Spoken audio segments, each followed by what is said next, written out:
They've taken away my pen and paper, but I can still use words. I will escape, and I will remember this story. I am a journalist who usually tells other people's stories by writing words on paper. But for the moment, I will tell this story. You will be my witness, and because you are witness, it is your story too. I will escape, but if I don't, I ask you to be a cousin or uncle or aunt to my unborn child. We found out a few days ago that our child is a boy. Marianne, his mother, my wife, and I have decided to name him Adam, a name that symbolizes the beginning and a connection of civilizations, because he is a child of the world.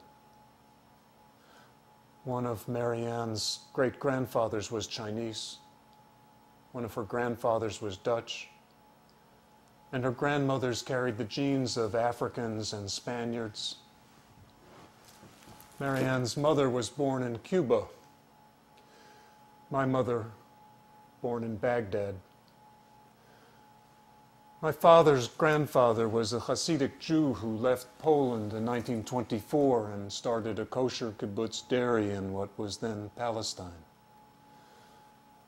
My son, who carries these genes and these stories, was conceived in India and lives today inside his mother's womb in Pakistan. I am astonished how much I can love someone I've never met face to face. I will escape, but if I don't, I ask you to be a friend to Marianne. Marianne, my wife, my journalistic colleague, my best friend, my lover, the mother of our unborn child. Marianne, the Buddhist.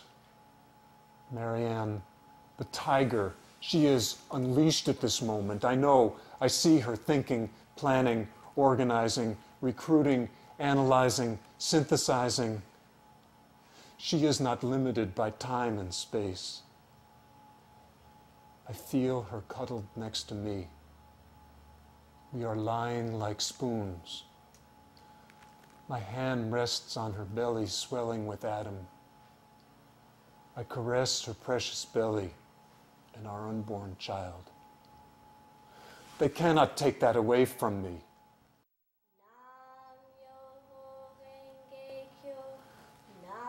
I hear Marianne chanting, Nam Myoho Renge Kyo. It is a Buddhist chant. I hear Marianne chanting and I hear others joining her.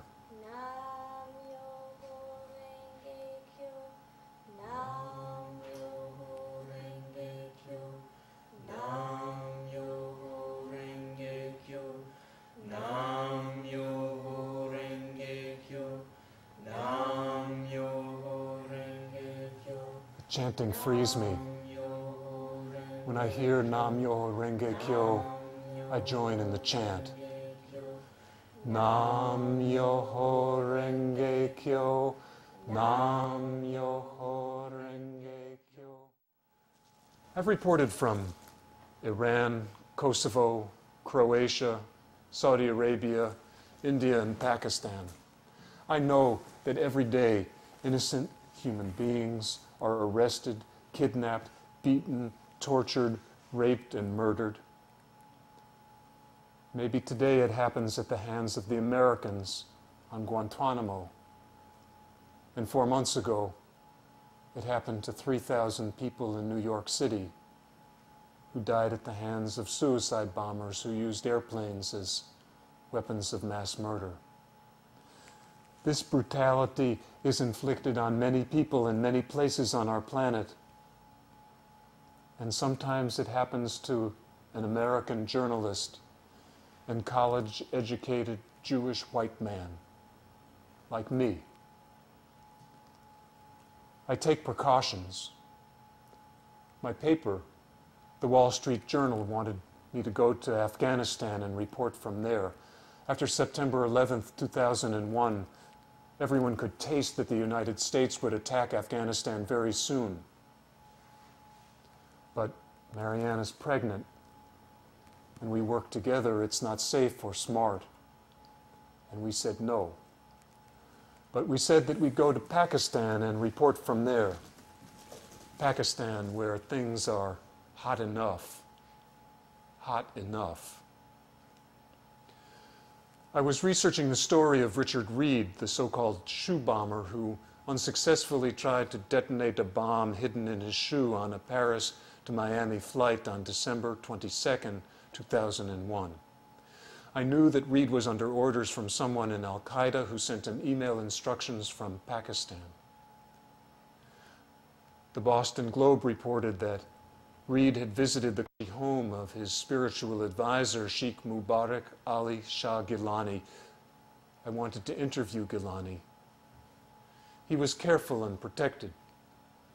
It took weeks of going through intermediaries, but finally the meeting was set up to take place at the Village Restaurant in Karachi, Pakistan, on January 23rd, 2002, at 7 p.m. And the bastards kidnapped me and took me to this place. I don't know where this is, and I don't know exactly who they are. But they don't know who and what they're up against. The kidnapping of a reporter from the Wall Street Journal is a big deal. I suspect there are roadblocks everywhere. The Pakistanis can't let the United States think that they're going to let an American journalist get kidnapped and not try to do everything they can to get him back safe and sound. What am I worth to them? I don't think it's money they're after. These fundamentalists believe that they're on a holy mission. They want the world to know how pure and righteous they are. And I believe that they believe that their cause is pure and righteous. They are enraged. They want recognition. They want the world to know how pure and righteous they are. They are trying to rid the world of infidels, and they want you and me to carry a fear that sits deep inside of our bones. And this is one of the ways that they go about it. But they don't know me, and they for sure don't know Marianne. Oh, my precious Marianne. She is mobilizing the planet as I speak. Squadrons of guardian angels are swarming.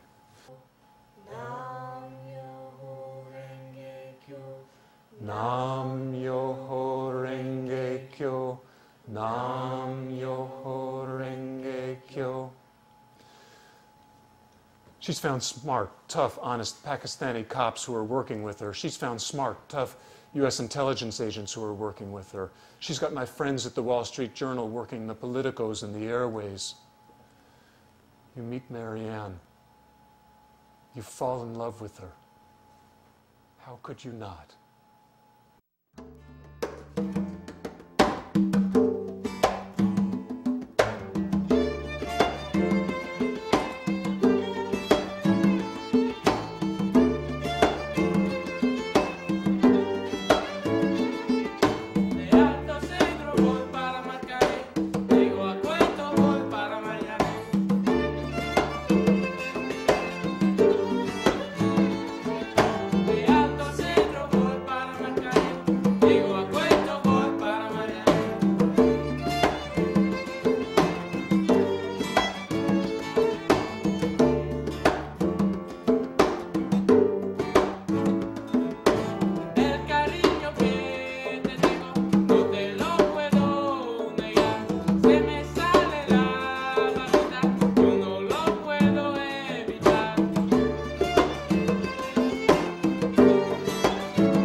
first time I saw Marianne, it was the fall of 1998. I was passing through Paris. There's a Paris social institution that Marianne's mother, Marita, threw. Marita was born in Cuba and later emigrated to France. Marita loved to dance, and you could see that Marianne inherited this love too. Marita threw Cuban-style parties in Paris on Sundays. They were styled after traditional peasant fiestas. Lots of people came to the parties and everyone danced. But at this party, all that I could see was Marianne and Marita dancing together. A mutual acquaintance introduced me to Marianne, saying, "You're both journalists. You should meet." I gave her my card. Daniel Pearl, Middle East correspondent, The Wall Street Journal. And she gave me hers, Marianne van Neenhoff, and a telephone number.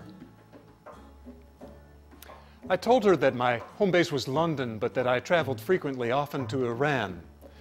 She told me about a radio program that she developed and hosted for Radio France International called Migrations. Its focus is that international migrants are both great adventurers and today's global citizens. And at that moment, I was working on a story about immigrants in Saudi Arabia.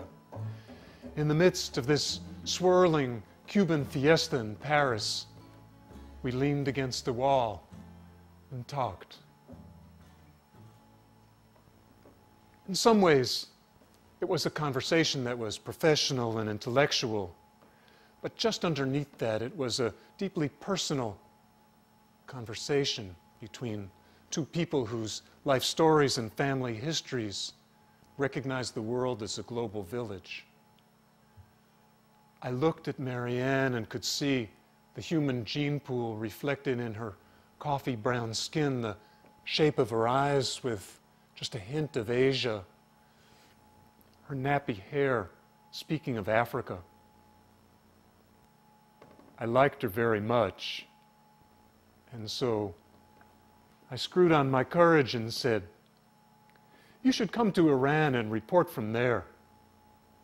She smiled. "Forget it," she said. "Radio France has no money to send me there." And so I really screwed on my courage and said, "Maybe I can help you find a way to come." But then I was off to my next assignment. A few weeks later, I sent her articles I had written about immigrants in Saudi Arabia with a brief note inviting her again to Iran. And a few weeks after that, I had enough time between flights in Paris. I went to her home and I gave her a book, Shah of Shahs, about the last Shah of Iran and the events leading up to the 1979 Islamic Revolution. I told her that I was looking for a house in Tehran. It was a place that she could stay.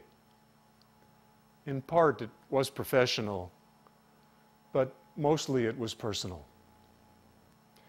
After she returned from a trip to Cuba, she sent me a letter, handwritten, about the Pope's recent visit to Cuba, about the high cost of meat, about the scramble for US dollars in this communist country, about being taken for a prostitute because she looked Cuban but hung out with foreigners, about the gift that Cubans possess for living in the moment. And she also wrote that she wanted to see me again. But the problem was that her letter ended up in a stack of mail that waited until I got back to London. When I saw the return address, I called her immediately. "When can I see you?" I arrived at her apartment at 8 o'clock in the morning.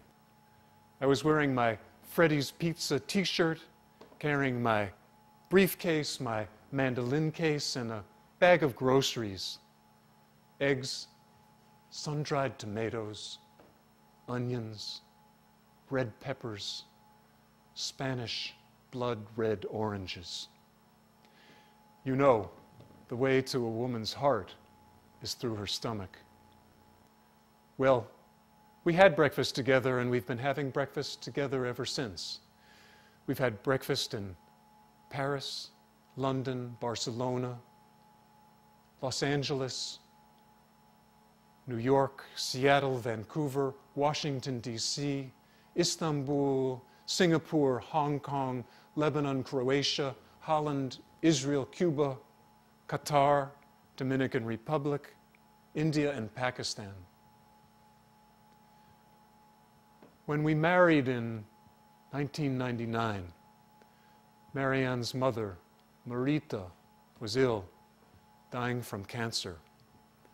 She summoned her strength to walk Marianne down the aisle. At our wedding, Marianne and I spoke the words we had written as our marriage vow.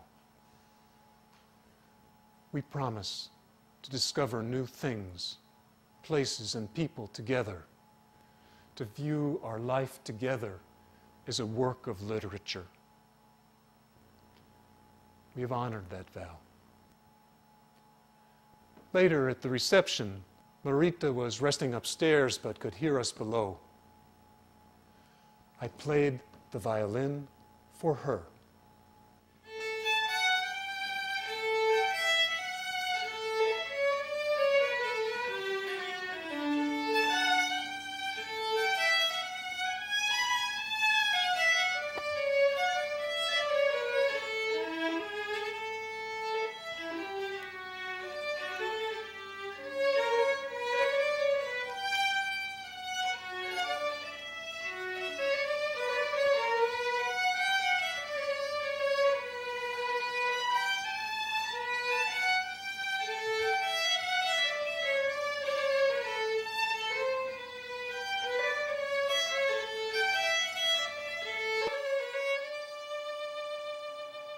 Four months ago, Marianne and I arrived in Pakistan. It was September 12th, 2001.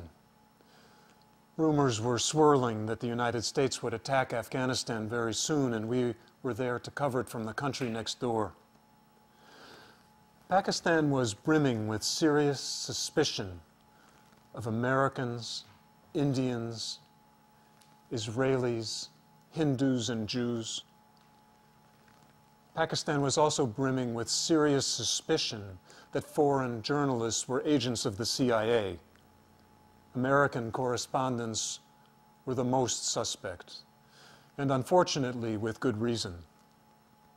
Marianne and I were in Pakistan when the Wall Street Journal, the paper I work for, publicly announced that one of our reporters had turned over to U.S. intelligence agents a computer hard drive and laptop that he had obtained in Afghanistan. The computers had been property of two top al-Qaeda leaders. They contained more than 1,700 files, some detailing efforts to launch a program of biological and chemical weapons. Others tracked the movement of an operative scouting key locations to bomb. The movements of this operative were identical to those taken by Richard Reed, the man whose story I was tracking when I was kidnapped. Lives were at stake. Who knows how many? The paper decided to turn the computers over to U.S. intelligence agents.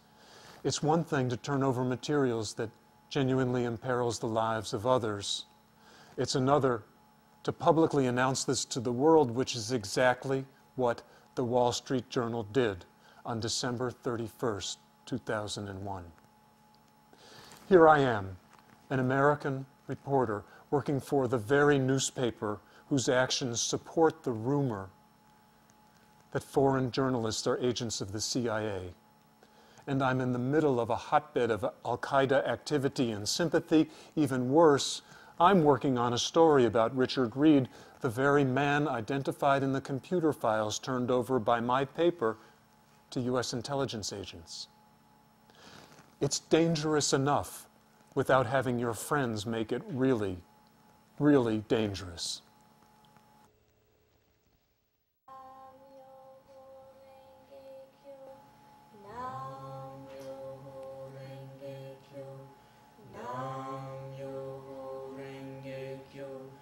Nam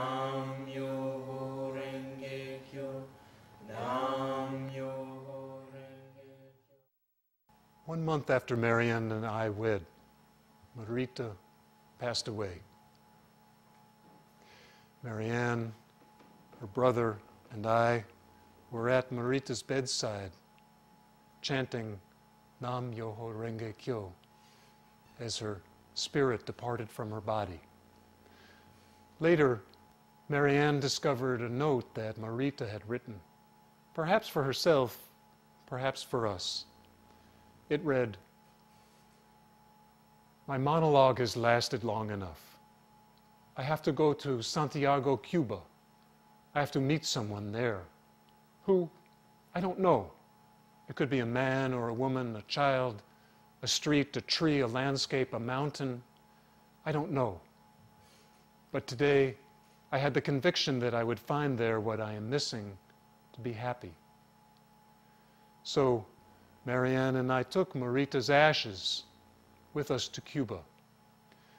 We carried Marita's ashes in a blue metallic urn, sealed with an iron lid. When we landed in Cuba, the customs officer gave us a hard time because we did not have proper papers for a burial. And as my Spanish is less than pathetic, I showed the customs officer that we were not going to bury Marita under the ground, no, but that we would feed her ashes to the Cuban sky. I guess I was just too weird, and the customs officer allowed us, Marianne, me, and Marita in her urn, into Cuba. For 2 days, we took Marita with us everywhere we went. We bought her a Cuban cocktail. We visited her musician friends who told us how much they missed her. I pointed to her urn and said, "Well, she's right here." The next morning, I put on my favorite shorts and my Mr. Bubble t-shirt. Marianne wore a far more subdued purple beach dress. We roamed around Santiago until we found a magnificent tree on an isolated hilltop. It was there that we would feed Marita's ashes to the Cuban sky, as I had promised the customs officer. But the problem was that I couldn't open the lid on her urn. It was stuck. But then, out of nowhere, up walks a barefoot peasant with a big smile and an even bigger machete. The machete he used to cut sugarcane was more than a match for the lid on Marita's urn. And as Marianne fed her mother's ashes to the Cuban sky, I played Marita's favorite song, Chan Chan, on the fiddle.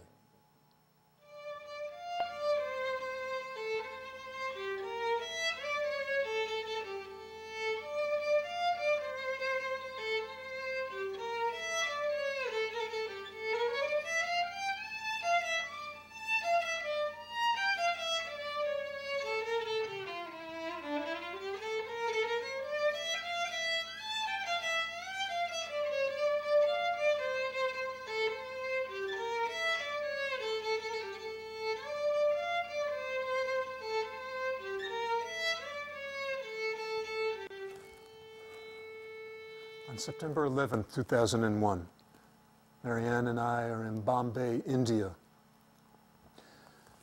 We learned that 2 airplanes have crashed into the towers of the World Trade Center, that an airplane has crashed into the Pentagon, and that another airplane has crashed in Pennsylvania.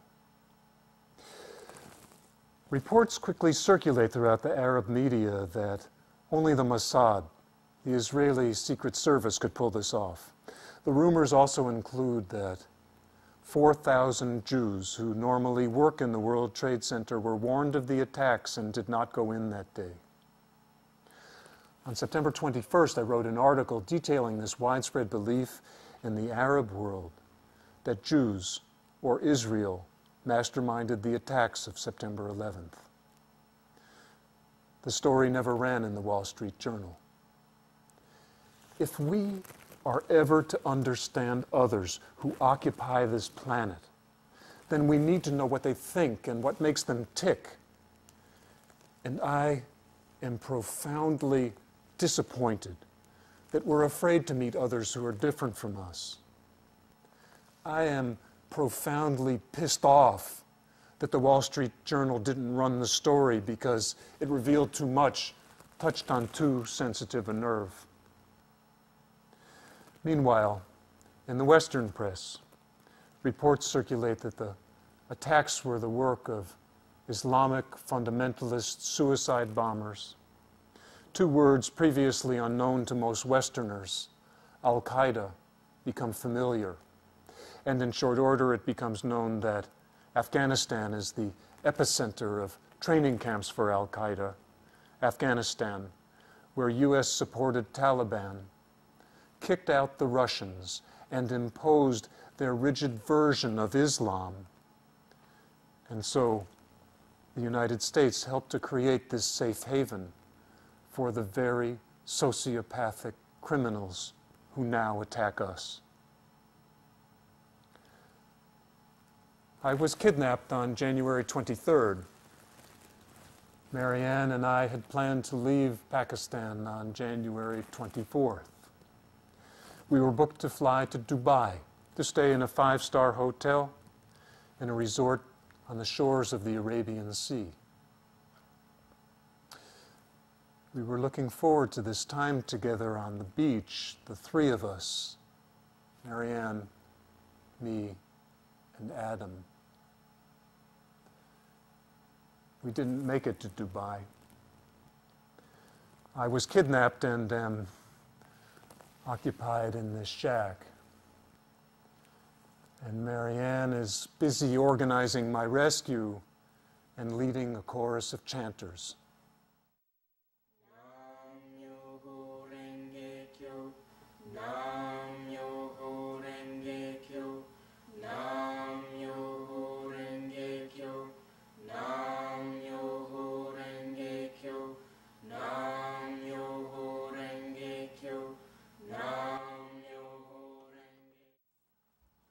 If you're a journalist reporting in a place where you're an outsider, you work with a fixer, someone who speaks the language, who understands the culture, who knows the streets, alleyways, and neighborhoods, who reads the body language, who knows the players. The fixer is also supposed to make sure that it's safe. My fixer is a Karachi-based reporter for Pakistan's largest newspaper. On January 23rd, he calls to say that he's going to be late, that he's lost. This is a very bad sign. He's from Karachi. I'm in Karachi. My meeting with Gilani is in Karachi, and my fixer is lost. He arrives late, wearing a Western-style check shirt and pleated pants. He's also visibly nervous. This is a very bad sign. On January 23rd, before I make the final decision to meet with Gilani, I meet with two men to ask them if it's safe to meet with Gilani. The first is the regional security officer at the U.S. consulate in Karachi, a very solid guy with years of experience in very dangerous places. I ask him, is it safe to meet Gilani? He says, as long as it's in a public place. I tell him the plan is to meet at the village restaurant. He says he's comfortable with the plan. I also meet with a Karachi businessman who formed an organization to combat the wave of kidnappings of business people and their families, far more effective than the police. He and his colleagues have dramatically reduced the number of kidnappings. This man understands the risks. I ask him, is it safe to meet Gilani? He says, as long as it's in a public place. The same answer as the American security officer. Look, I know that nothing is guaranteed, even less is guaranteed for an American journalist in Pakistan 4 months after September 11th. It's all about calculated risks. Crossing the street is a calculated risk. Getting out of bed is a calculated risk. Getting married, bringing a child into the world, all calculated risks. You do your homework to make sure it's as safe as you can. You weigh the risks.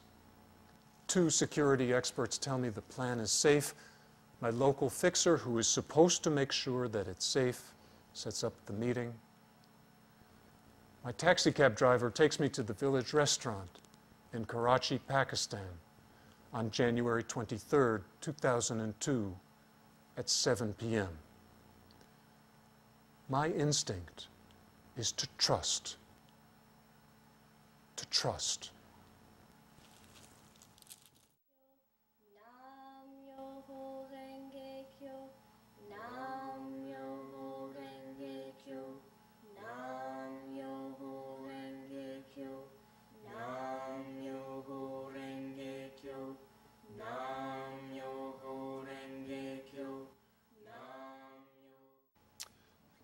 My parents tell me that I was an unusual child. Of course, most every mother or father thinks that his or her child is special in some way, and my parents were no exception.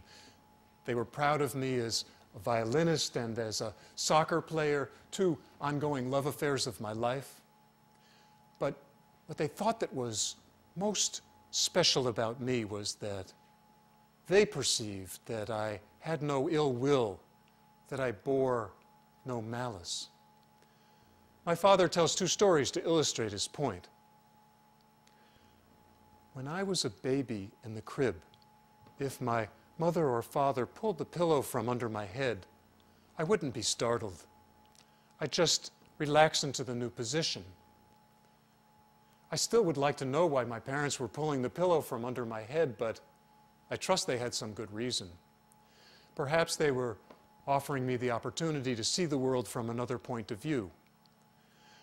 But whatever the reason, they report that I wouldn't be startled and that I'd just relax into the new position. I came into the world and they gave me every reason to trust, so where would malice come from if there was no basis for it? My father's second story about his unusual child. When I was a little kid, my feet turned inward, a case of pigeon toes so severe that the doctor ordered braces that I should wear at night to correct the misalignment. I remember the braces. They hurt. But every night before bed, I'd bite my lip and I'd ask my parents to put the braces on. I didn't complain. Again, if the world is a place that's filled with kindness and wisdom, I guess I just accepted that the braces were what I needed. And if the world is a safe place, and if the people I meet are kind and interesting, then it is a natural outcome that I became interested in the world. And so I talked to strangers. One day, I came home from school with a pamphlet about safety. One of the rules was, do not talk to strangers. My parents discussed this rule with each other, but decided not to press the rule with me. It wasn't that they were asleep on the job. Far from it. They looked at their son and saw that there was a particular set of qualities that needed to be nourished. They provided violin lessons, rides to soccer practice, and they also helped to cultivate a sense of safety inside of me. So, along with a lifetime of playing music with strangers, along with a lifetime of playing soccer with strangers, talking to strangers became a part of my life. I found that if I am genuinely interested, if I actively listen, then every single human being is dynamic. And I was lucky enough to turn this into my job, traveling to places around the world, talking with people and writing their stories. And people who had been strangers to me before were no longer strangers, but unique, individual human beings. I've been in very dangerous places where people are killing other people, and I talk to people and I write their stories. I've talked with taxicab drivers, barbers, 9-year-old beauty queen contestants, cops, presidents, peasants, Hindus, Muslims, Sikhs, Christians, Jews, Buddhists, atheists, people whose skin color is black, brown, red, yellow, and white, and all shades between, male and female, people who speak languages from all around the world. And this talking to strangers has been a joyous passion that did not get me into trouble until January 23rd, 2002.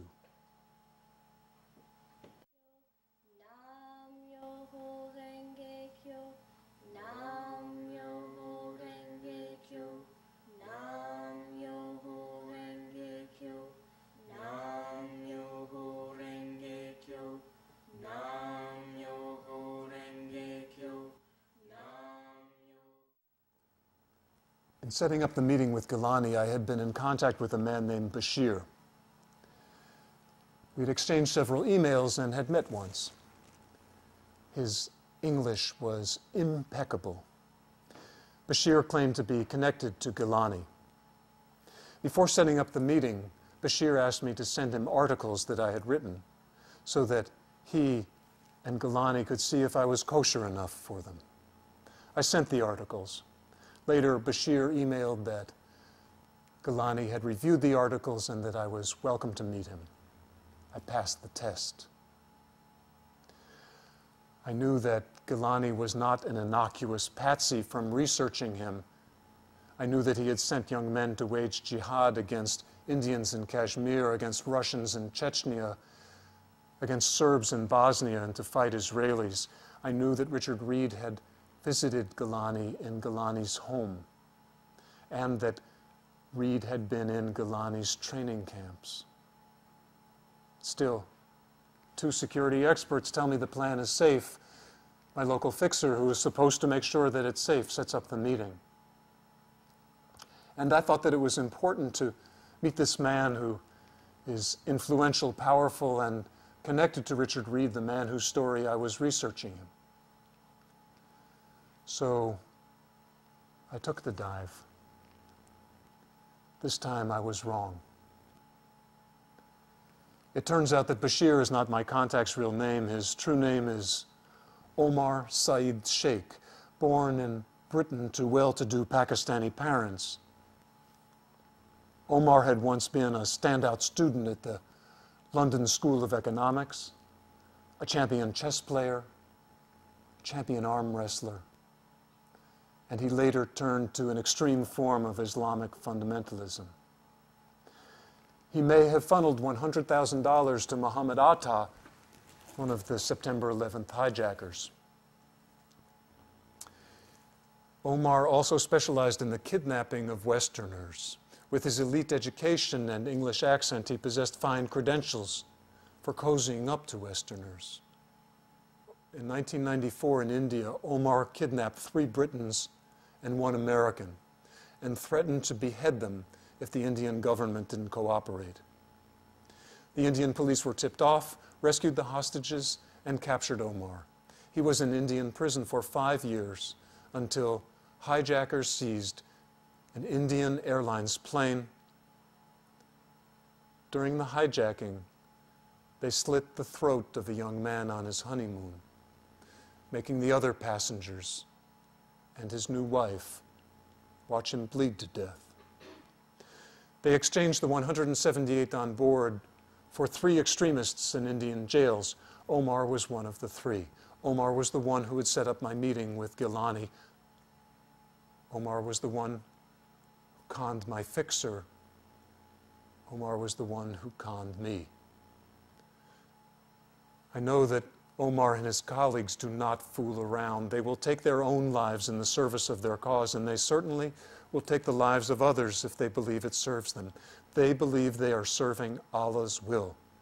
They believe theirs is the one and only true path. And they are using me as an instrument of their cause. But if they really wanted the world to know who they are and what they think, I could help.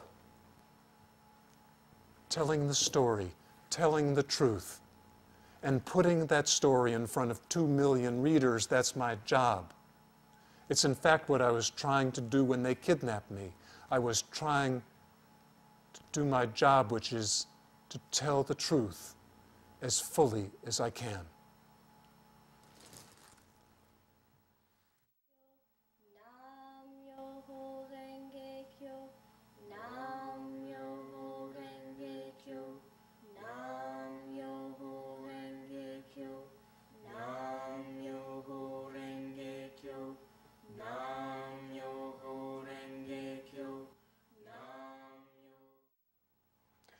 I love Iran. Maybe there's something in my blood from my mother's side of the family who lived in that part of the world for perhaps 1,500 years. And so I reported from Iran, an Islamic country with a government dominated by religious fundamentalists, and also with a relatively recent history of taking Americans hostage during the 1979 overthrow of the US-backed Shah. And so I reported from Iran. And what did I report about? Looming large. This Persian rug should set a record. Less certain is who will buy a carpet that is so big it would fill a soccer stadium. Published June 30, 1997. Ben, Iran. This is a small town in search of a really big floor. It should be a bare floor, big enough to accommodate about 6,000 people, with no columns breaking up the space. And it should be calling out for the subtle decorative touches of the world's largest hand-woven carpet with more than 1/3 of an acre of beige, brown, and blue swirls and flowers. Working in a converted fire station at the top of a hill, 84 women have worked 2 years so far on the carpet, and it is only half finished. The asking price could be as high as $1 million. There is nary a buyer in sight. Quote, I would like to see it in a great exhibition hall, a big room where anyone who came in would say, Voy, end quote, says 21-year-old Merendokt Agay. Sitting on a 100-foot-long bench in front of a huge loom, tying knots of hanging woolen yarn to silk thread, and then swiping the excess with a razor blade. The article goes on, but you can see that with very few words, the reader meets Merendokt, meets this young woman tying knots in a large room filled with scores of other women all tying knots, all connected to this carpet that is so big it would fill a soccer stadium. Suddenly, Iran and Iranians are not so darkly mysterious to the readers anymore. Suddenly, Iran and Iranians take on a very different picture from AK-47 toting, American flag burning, Islamic hatred spewing bearded men whose names all start with Ayatollah. Here is a young woman tying knots to this enormous mega carpet. She even says the Iranian equivalent of wow. Voy. It's real, it's human, it's also true. I met Merendokt, she said voy to me. I saw the carpet and I put what I did on paper, and the 2 million people who read the Wall Street Journal, people in Tokyo and Melbourne and Jakarta and Stockholm and New York, meet Merendokt, meet this young woman who says voy. That's my job, as fully as I can, to tell the truth.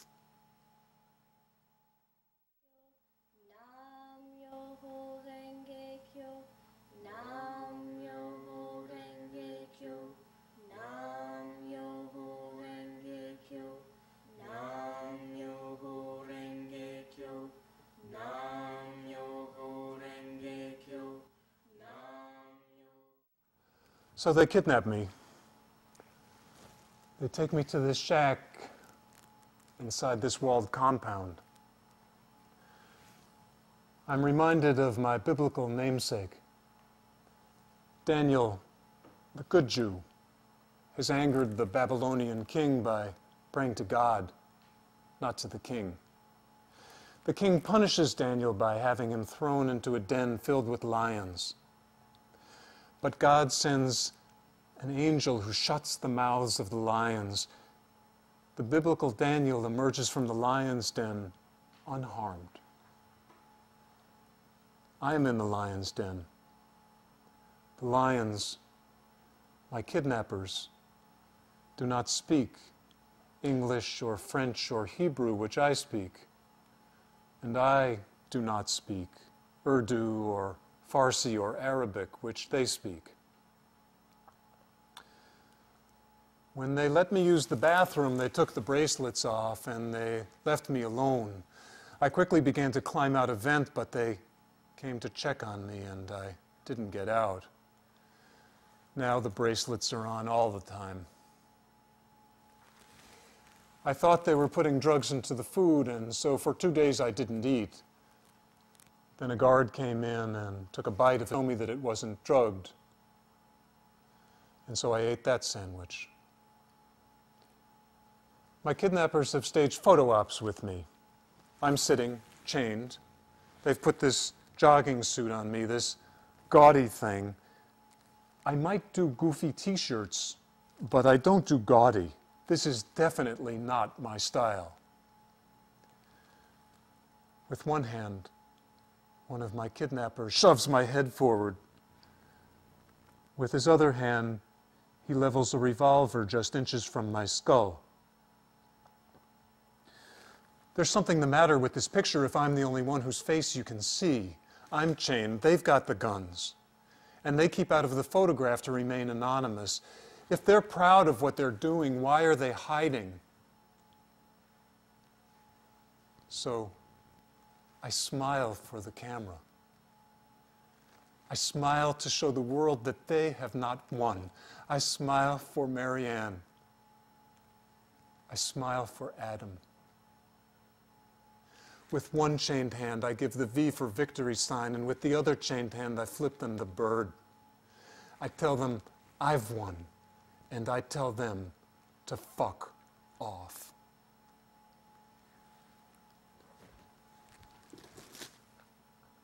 I make lists, lots of lists. Places where Marianne and I have slept, new phrases I've learned in French, titles of songs that I love.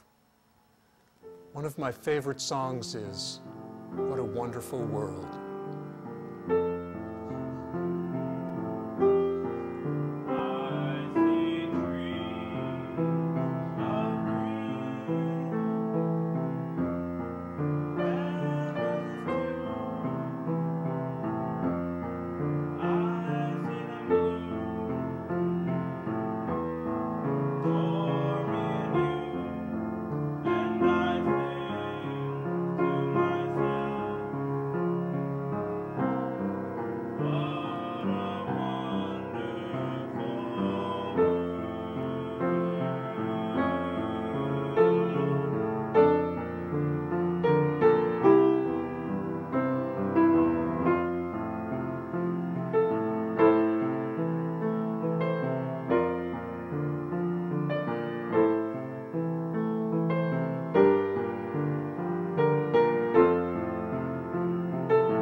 I've sung that song to myself a lot since I've been kidnapped.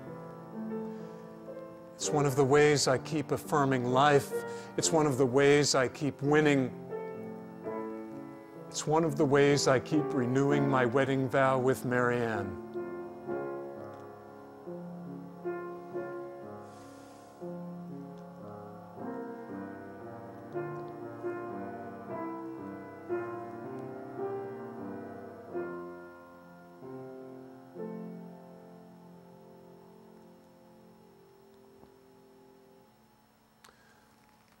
So, what's my latest list? What do I love? I love Marianne. I love Adam. I love truth. I love Marianne. I love Adam. I love the violin. I love my parents and my sisters. I love soccer.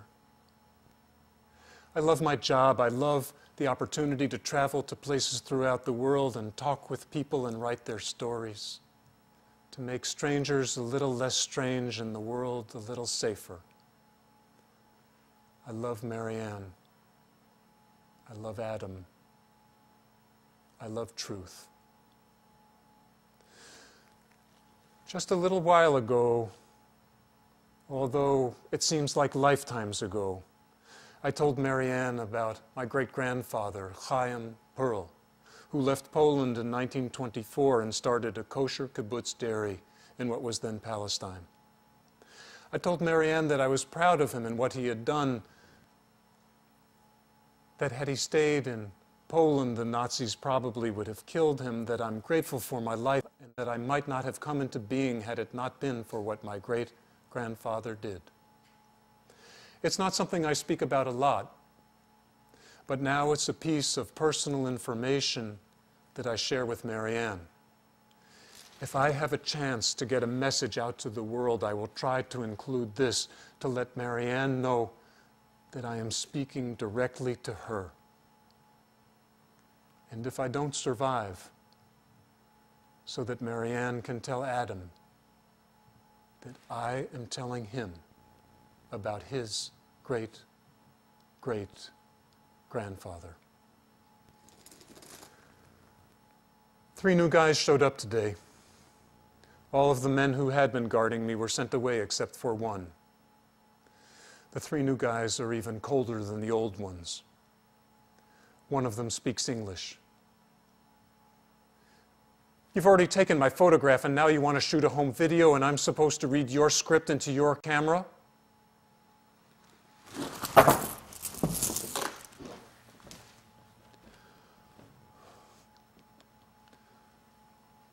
My name is Daniel Pearl. My mother is Jewish. My father is Jewish. There's a street in Bnei Barak in Israel called Chaim Pearl Street, named for my great-grandfather, who was one of the founders of the town. I am Jewish.